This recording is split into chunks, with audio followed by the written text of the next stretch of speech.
All right, somebody's jumping on there early. Yeah, we just started it.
All right, should be ready to go whenever you are.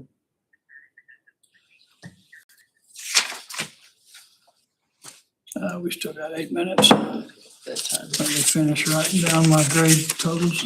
Okay.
Oh, why is it turned off? It was on.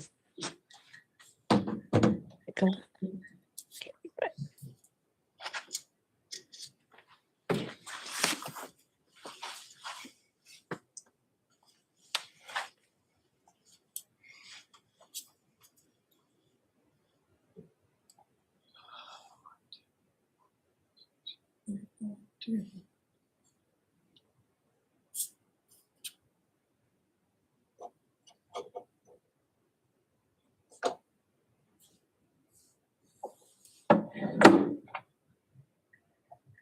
Is my mic on already? Yeah. it should Okay. be.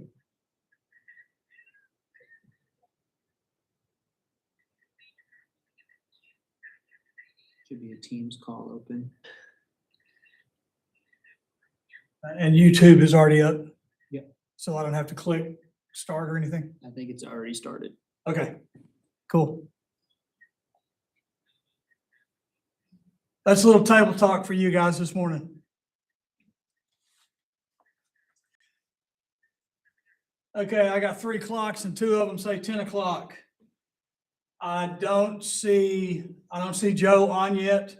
Adriana, if you would unmute your mic and call us to order.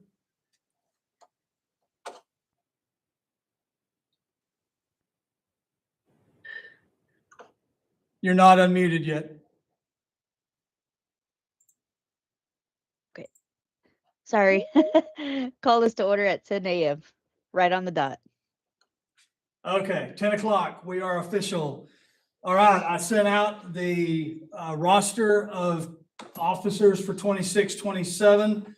I will submit those and the roster of faculty council to Dr. Mills after spring break. TCCTA convention report, Dr. Nelson, you are up, sir. Good morning, everybody. How you doing? Can you hear me okay? My mic wasn't working in my STEM meeting. Is it working now? It is working. Yes. Okay, good. The meeting itself, I went on Friday. I did do the biology stuff in the morning and then stayed for the actual legislative area afterwards. And they just talked about the different bills that had passed. And it was really nothing more than a complaint session. A lot of people standing up complaining about, remote work. If you get hurt, now you have to quit. You can't actually work anymore because you're not allowed to do remote work because you're sick or whatever. And Beeman Floyd was the lobbyist that was there that was talking to us. And he said that there is going to be a lot of stuff occurring in the next biennium because there's a lot of that they now know they didn't like that they passed.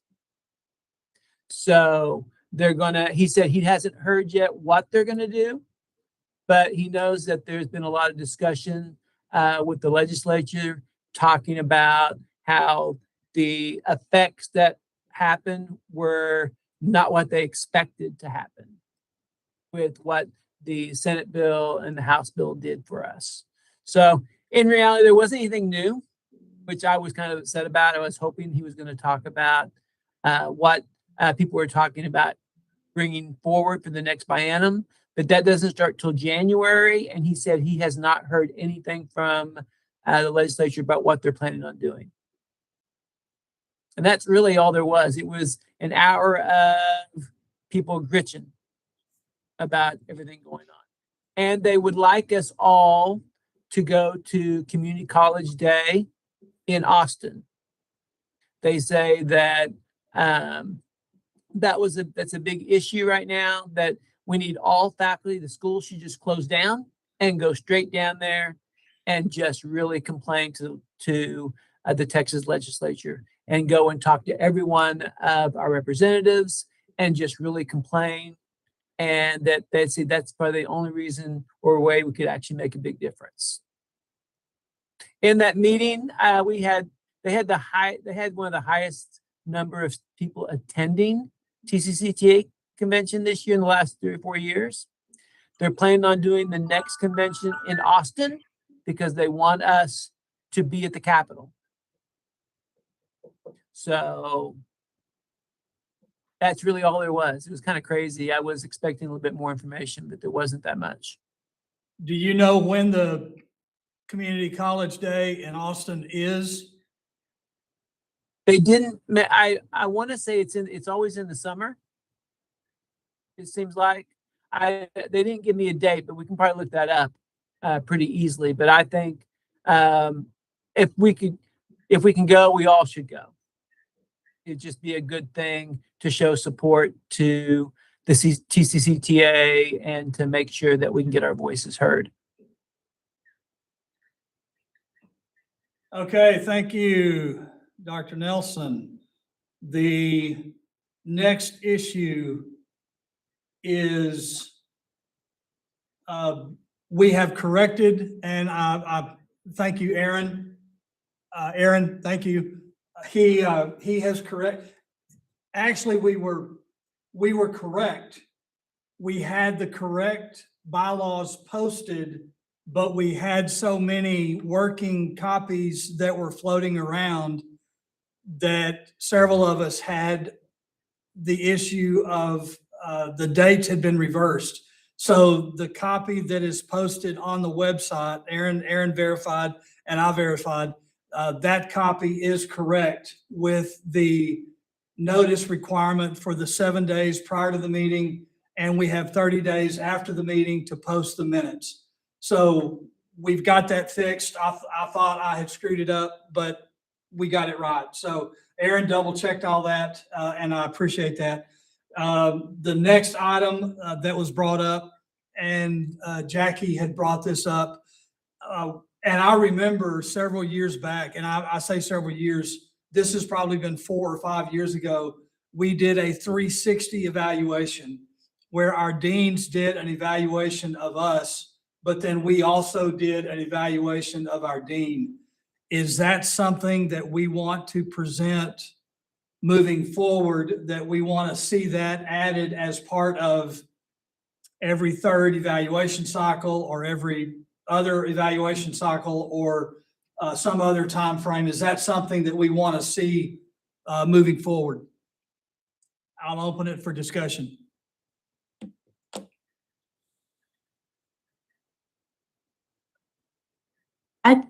I like the idea. I think it's always good to have a complete round, right, of feedback. But did actually anything we were able to give feedback 3 years, whatever that was ago, but did anything come from the feedback given is what what do they do with once we give the feedback? That was never clear. So I'd like to know what is the process post? Like, do they need to reflect on it or address, or is it just like our student evals? We get them and not much happens directly, or there's not much requirement regarding them. That's my thoughts. I kind of agree with you on that. I know that I did them, and I think it went one ear and out the other, and they didn't care what we thought. It was just a way for them to say, oh, we care, but not really care. If I remember correctly, the last time we did the 360 was under Schindler. Probably. And was the 360, did the feedback from the 360 feed into the process of him leaving? I'm trying to be tactful. You don't know? And I don't know if it was. Don was more involved with it back then, and I don't know if that triggered the event that started the process that led to his ultimate removal, or if that's the case, then Joanne's point, that was an excellent result of the 360 evaluation. But I don't know if that was a triggering event or not. Don, do you remember if that had anything to do with it? I don't really think so. I think it was actually the direct meeting that the faculty council or the faculty officers had with Dr. Mills the first time we met him. Okay. But I do not remember doing a 360 for Schindler. That would have only come from the deans. That would not have come from us. Right. We had to go to the dean. and the deans went to him. So I don't think we ever really evaluated him as a faculty based upon that 360 evaluation. Okay, so our position would be that we are in favor of a 360 evaluation on an intermittent schedule if it's listened to, if there's tangible results that are achieved, and the information that we're feeding back on our admin teams, that information is actually taken and done something with that creates positive direction. Did I And get- Well, I don't Brad? know. Jackie, did I'm I get sorry. that right? Yeah, but more so than anything, when we take that forward, we want to make sure that it's not like we're just trying to catch something they're doing wrong or something we don't approve of, but it also can be positive feedback that we can provide. And I guess my main concern with this, or with the lack of our representation to administration, is the fact that, it's been noted to us numerous times that we must follow the chain of command. So for instance, if we in fact have good things or bad things to say about for instance, our deans, then we are not to communicate directly to the VP. We are the only way that anyone in administration knows what's going on with us is by what the deans tell them. Correct. So that's why, that's the reason I thought because that's not ever been, in all my years, I've never known it to be so cut and dry that no, you do not talk to people that are up in the chain. But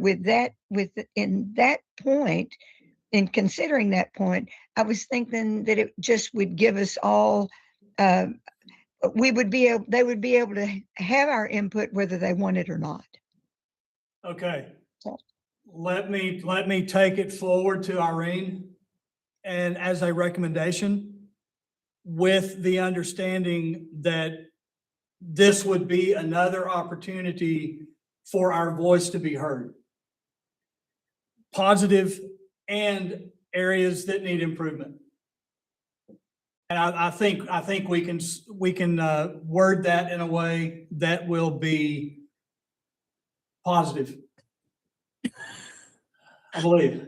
Brad, Okay. Brad, I would say don't put the caveat in there that says only if it's listened to, if there's feedback, if there's something that comes out of it. I say you do it anyway, and then if there is a problem later on, you can look back. They can look back and say, okay, this has been noted previously. Right. It's not the first time we're hearing about it. Things like, I think you do it, whatever they do with it or don't do with it, or whether we see the result or don't see the result. You have your voice heard. So I would not put that caveat in there that says, well, only if they're going to do something with it. Okay, I can do that. That's not Yeah. a problem.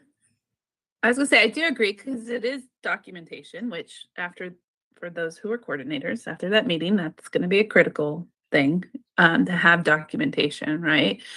I do think there should be something with it. We'd like to have some type of procedure of how the information is used, but not it needs to have these outcomes, but how will this information be used? Just like, how is our information used for professional growth? And that it should be in the policy of how the information should be used, not just that it has to be done, but that it should be done. And then there should be something that is reflected on, or like, I don't think it should be like, it has to be pulled into their overall evaluation or anything, but that there should be some type of, like, more than it was just done and they glanced at it. Like, there should be something, some procedural piece of them reflecting upon what they're reading, or highlights of what was brought up, or something like that. Okay. Because All right, I can take this forward and see where we go with it. The next item is going to be the big one. I know that the AI issue has blown up. And I know that the predominant pushback has come from the CISDs and our faculty evaluating student submissions in the dual credit classrooms against the AI checkpoints. And I don't know what they all are, Turnitin and et cetera. So back, and I've got the email pulled up, back on November 10th, we as the faculty council had submitted a consolidated statement on artificial intelligence policy that, as far as I know, died in a bucket somewhere. So moving forward, understanding the ISD's issue with their little 14-year-old darlings getting caught with their hand in the AI cookie jar. Moving forward, what do we need to do to get us off of this apparent high center that we're stuck on? I know English is having a horrible issue with their stuff. I know that history and government are probably facing the same types of issues, as well as economics. John and Brian, I don't know that AI does you guys a whole lot of good because they still got to get the tool and they got to get greasy. So this may be something that y'all are listening to and adding some insight from your perspective. But I know that English and government and history and probably economics, science, I'm not sure about biology. There may be some issues. What do we want to do going forward from here? And I'm going to open it up to discussion, and let's see. English, do y'all want to start and give us kind of a thumbnail of what y'all think we need to do? Sure. We have a good policy out there, and my instructors are sticking to the policy. They're enforcing it as they should. And they do this not because it's punitive and not because they're trying to ding people, but they are instructors. And what they are doing is teaching students how to responsibly and effectively use these tools, when to do it, when not to, and they're doing the right thing. The complaints, which are not that many, they're just loud when they happen, are a result of people who have been caught, and they're going to complain loudly when they get caught. What I want to see happen is that when or if an instructor is called on the carpet, so to speak, with the ISD, no one of our instructors should have to go to a meeting with a superintendent or somebody like that alone. We need to back them up. Our administrators need to back them up.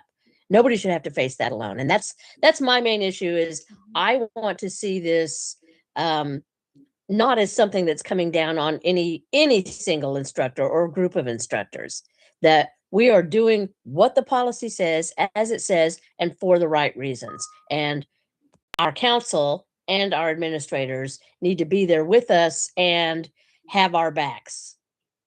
You want that support at a dean level, or do you want that support at the VP level? Well, like anything else, I think it would, I have no doubt that my dean supports. I have no doubt that my dean supports us. If it needs to go beyond that, then it needs to go beyond that.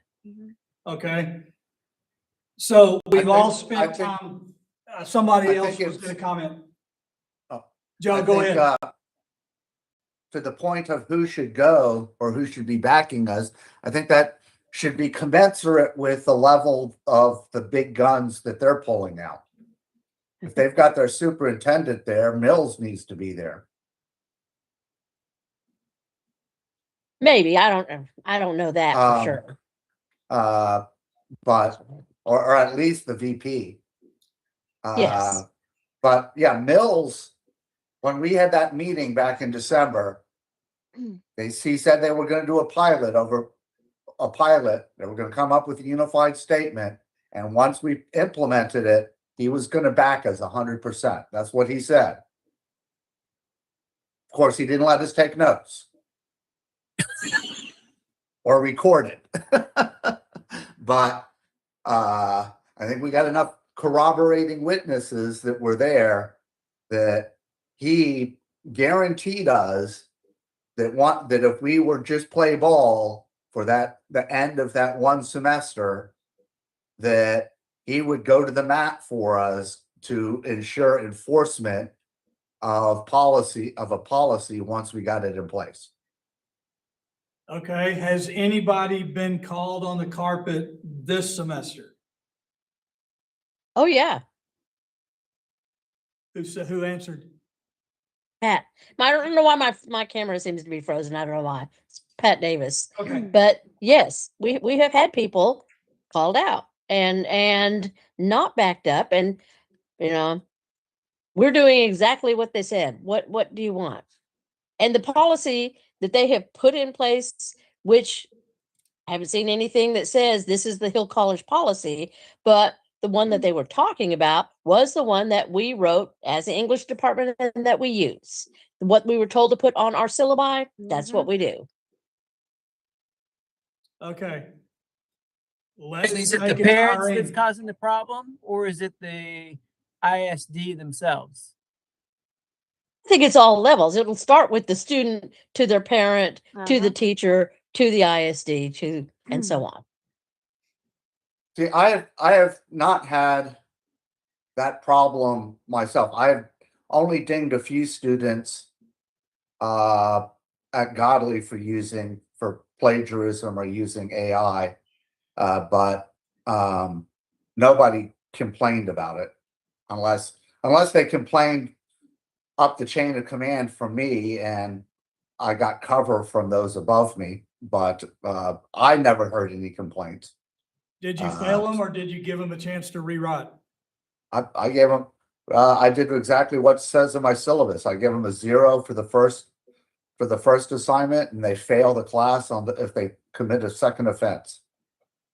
So I never got to the second offense stage, but usually if you get a 0 on one of those assignments, it's going to bring your grade down a lot. And if the people who cheat tend to be the one who underperform on exams as well. So if they get a 0 on a paper, that pretty much kills them, the underperformers. Right. Pat, do y'all give them a chance to rewrite or is it a 0?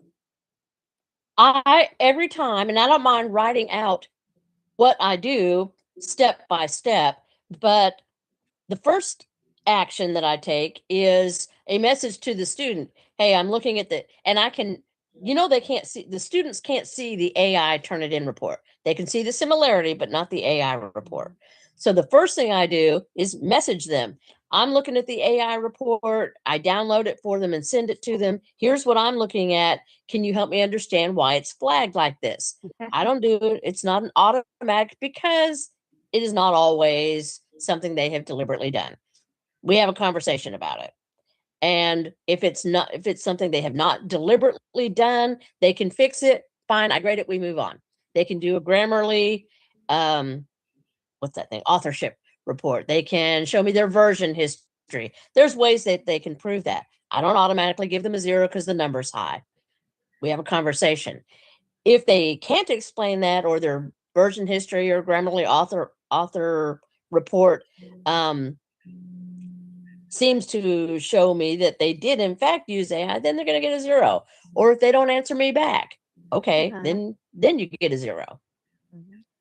Then we go on from there. Okay. Let's do this. Pat, send me the English AI version. Okay. I will take it to Dr. Irene Bonero and express the 2 points of concern. Number one, that it seems like we waffled on our original intent. And secondly, Yes. that if we do get instructors called into the principal's office with the big guns, then at least our administration needs to send a rep from either the dean or the VP's office, depending on who's coming in. And Mhm. at least force the ISDs to come up with what they want to see happen. We can't just sit in limbo and say, well, you know, they're 14 years old, it's okay. They'll learn next semester in, you know, somebody else's class. They're in college. They chose to start at 14. This is college. Welcome to the real world. If you can't cut it, then maybe you're not ready. And I know the ISDs don't want to lose the money. I know it's a money issue. I'm almost 100% certain.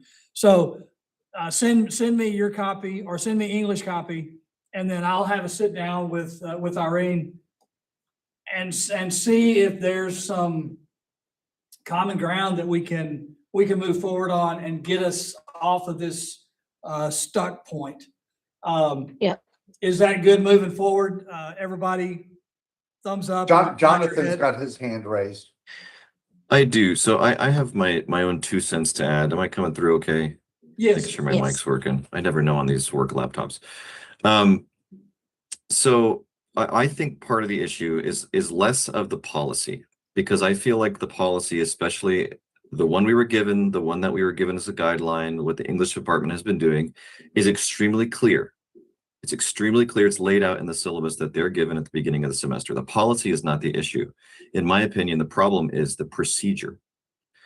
What is Hill College's disciplinary process? Good point. Okay. Because it's listed in the student handbook. The student handbook says a short thing on disciplinary misconduct. The academic portion of it literally says this. Let me go read. Scholastic dishonesty says, Hill College prohibits scholastic dishonesty. Scholastic dishonesty shall include cheating, plagiarism, and collusion. That's it. And that's it. and that's Okay, it. That's there you the go. that's the entirety. And the disciplinary actions that we can take, for instance, for scholastic penalties, failing grade in the assignment, examination, or in a course. And that's it. There's no escalation process. There's no, from my understanding, unless I'm completely misinformed, we don't have a disciplinary office. There's no conduct office. My background when I was in college and after I graduated for a couple of years, I was working in conduct. We had a very clear policy, very clear procedure. We had a whole handbook on how to escalate this issue, how to, track all these things. So we have documentation of the students who are consistently keeping, submitting, plagiarized assignments, and not just in one class. It's like, oh, it seems you have a history of this. Okay. Now the process was not punitive. Our process that we had at UTSA was for growth. It's like, well, why did you, why did you cheat? Why did you copy this? Is it because you're stressed? Have you considered, taking fewer hours? Have you considered this? Do you even know how to cite your sources? That was the biggest problem we had, is you don't know how to use citations and research. So let's talk through that process. It wasn't punitive. It was built for growth. And we saw a lot of growth out of that. I just don't think we have that at Hill College. Okay, based on what you just read, I would agree that we have the policy, but we don't have the process. And Yep. and the process is where we need to build up, and that's probably direction we need to go to get us off of high center. And that's Well, a there college is- level thing. There is policy in the student handbook for complaints and the escalation of those. You start with the instructor and you move up to the coordinator, the dean, the VP, and so on. So that is in place in the student handbook, but But it's not And- being used. Yeah, we used to I have don't know that I would we know used that to from have a you, I guess. disciplinary committee. And I was on that committee my first couple of years before they replaced it with just an automatic process. But I guess they didn't put that process in the manual to replace the old disciplinary committee, which was mentioned, discipline and process that was in the manual before, when we had an actual committee that would hear students begging for forgiveness. yeah, and I don't Uh, want to step in anybody else's area. I don't want to step on Lisa's toes. What concerns me is that this lives in our area, that we are the ones that are front line on this, and we need to be able to tell students what their next step might be. and so on. And what really bothers me is the feeling that we have that our administrators are making this assumption that the instructor is doing something wrong. Yeah, we definitely need to make sure that they're backing us, and I know Nancy does. So, but Joanne pointed out that the student discipline process lives in Lisa Ross's silo, okay, not Well- student learning and success. okay.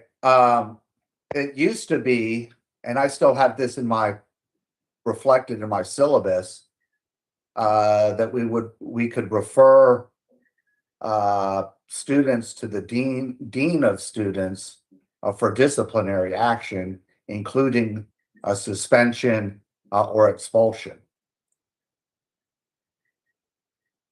But now find that- it's a VP rather than a dean. Right. So it was the well, yeah, well. It would be, well, it would be Lisa in our case. Okay. Well, No, he is right. It's Adrian. Like for JCC, if they're a JCC student, Adrian would handle it. And then I can't remember who's at HCC now, but that referral does go through the dean of. the dean Oh, I of didn't know they students. had Yeah. deans up there. Sorry. Yeah, we have a dean of students, and that's traditionally that's the person who handles disciplinary complaints at colleges and universities. I just don't. I think when we moved away from having that disciplinary committee to review appeals to the disciplinary process, because it was that the dean would, suspend students or put them on warning, academic probation, and then suspend them for further offenses, and then they could go to the committee to appeal that decision.